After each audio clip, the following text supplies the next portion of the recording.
اب ہم یہ دیکھ رہے ہیں کہ قاضی فائز عیسیٰ صاحب کو طول دینے کے لیے اس ملک میں ایک جبر کا نیا دور شروع کر دیا گیا ہے۔ ہمارے ایم این ایز کو ڈرایا دھمکایا جا رہا ہے، ان کو ٹوٹنے پر مجبور کیا جا رہا ہے، لیکن اللہ کا شکر ہے کہ ہمارے ایم این اے ثابت قدم، لیکن ہماری نظر ہے تمام معاملات اگر یہ جبر کا عالم ختم نہیں ہوتا اور اگر اس جبر کے ذریعے ایک آئینی ترمیم کی جاتی ہے جس کا مقصد قاضی فائز عیسیٰ صاحب کو ہم پر مزید 3 سال کے لیے یا جو بھی مدت مقرر کی جاتی ہے مسلط کرنا ہے، تو ہم اس کو ہرگز قبول نہیں کریں گے۔ ہم ابھی بھی توقع کرتے ہیں کہ یہ جو غیر قانونی عمل جاری ہے اس کو روک دیا جائے گا، یہ جبر کا جو نظام ہے اس کو ختم کر دیا جائے گا، لیکن اگر ایسا نہیں ہوتا تو پھر آپ کو اپنے بچوں کی فلاح کے لیے، اپنی آنے والی نسلوں کی فلاح کے لیے ہمارا ساتھ دینا ہوگا۔ ہم کال دیں گے اور آپ کو ہمارے ساتھ آنا ہوگا۔ ابھی ہم اڈیالہ جیل کے باہر کھڑے ہیں، عمران خان صاحب سے بہت طویل ملاقات ہوئی اور خان صاحب کا ایک ہی پیغام ہے اب قوم کے لیے،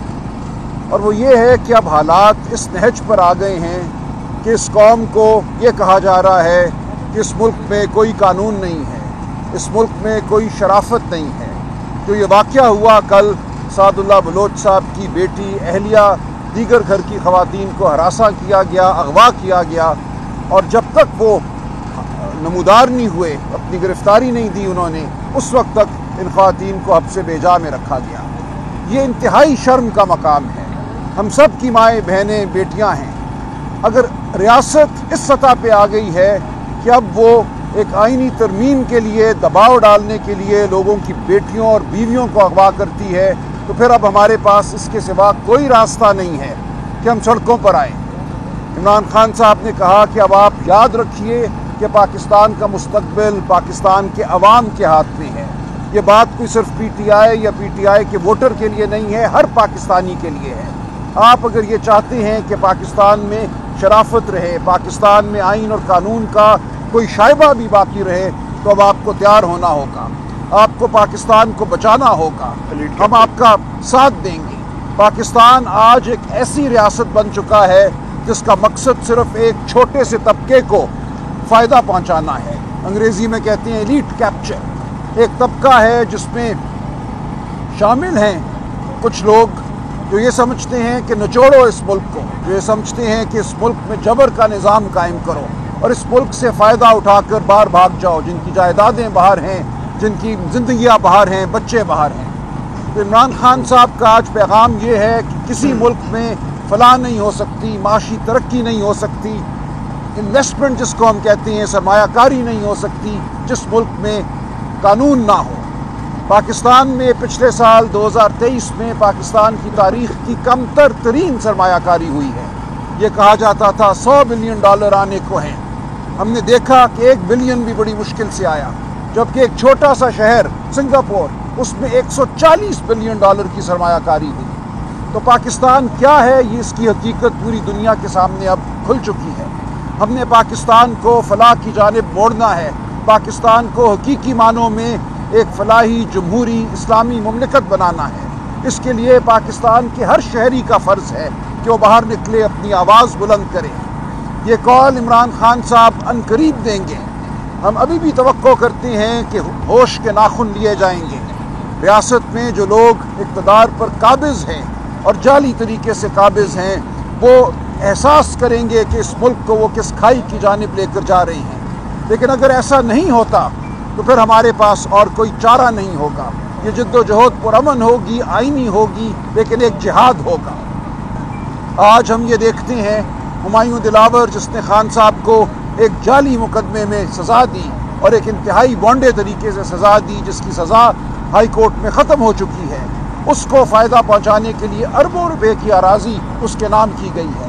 اب ہم یہ دیکھ رہے ہیں کہ قاضی فائز عیسیٰ صاحب کو طول دینے کے لیے اس ملک میں ایک جبر کا نیا دور شروع کر دیا گیا ہے۔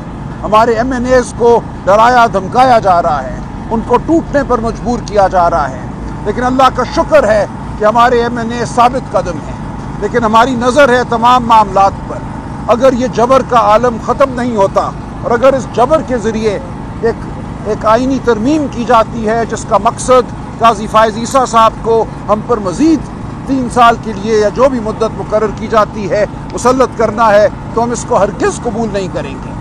ہم اپیل کرتے ہیں جج صاحبان سے بھی کہ کہ وہ ماحول کو دیکھیں کس طریقے سے آئینی ترمیم کی جانب بڑھا جا رہا ہے.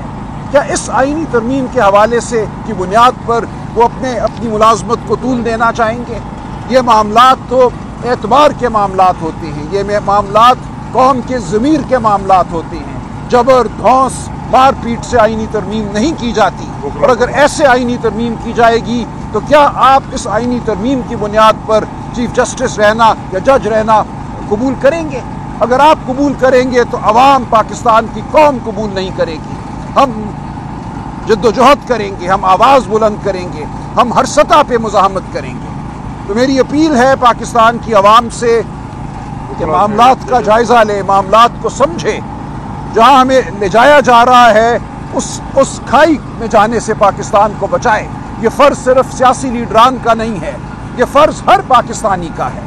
یہ کہنا کہ وکیل کیوں نہیں تحریک چلاتے، چلائیں گے وکیل بھی تحریک، تاجر بھی تحریک چلائیں گے، سیاستدان بھی باہر نکلیں گے، لیکن عام شہریوں کو باہر نکلنا ہوگا، آپ سب کو باہر نکلنا ہوگا.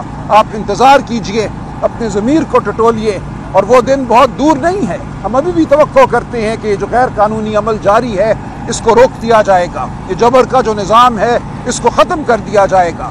لیکن اگر ایسا نہیں ہوتا تو پھر آپ کو اپنے بچوں کی فلاح کے لیے، اپنی آنے والی نسلوں کی فلاح کے لیے ہمارا ساتھ دینا ہوگا. ہم کال دیں گے اور آپ کو ہمارے ساتھ آنا ہوگا. دیکھیں، ہم تو بالکل یہی چاہتے ہیں کہ ملک میں فسطائیت کو ختم کیا جائے، قانون اور آئین جو ہے اس کو لاگو کیا جائے.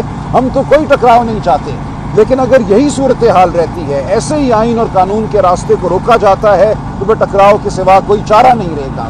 ہم لاہور میں جلسہ کریں گے، ہمارے راستے میں اگر کوئی بندش کھڑی کی گئی، رکاوٹیں کھڑی کی گئیں تو ہم ان کو عبور کریں گے. ہم پرامن لوگ ہیں، ہم قانون پسند لوگ ہیں، لیکن ہم یہ نہیں ہونے دیں گے کہ فسطائیت کی بنیاد پر ہماری آواز کو دبایا جائے، عوام کی آواز کو دبایا جائے. ہم جو بات کر رہے ہیں وہ بنیادی اہمیت کی ہے، وہ پاکستان کی بقا کی ہے. اس لیے اب ہم پیچھے نہیں ہٹیں گے، کوئی رکاوٹ ہمارا راستہ نہیں روک سکے گی.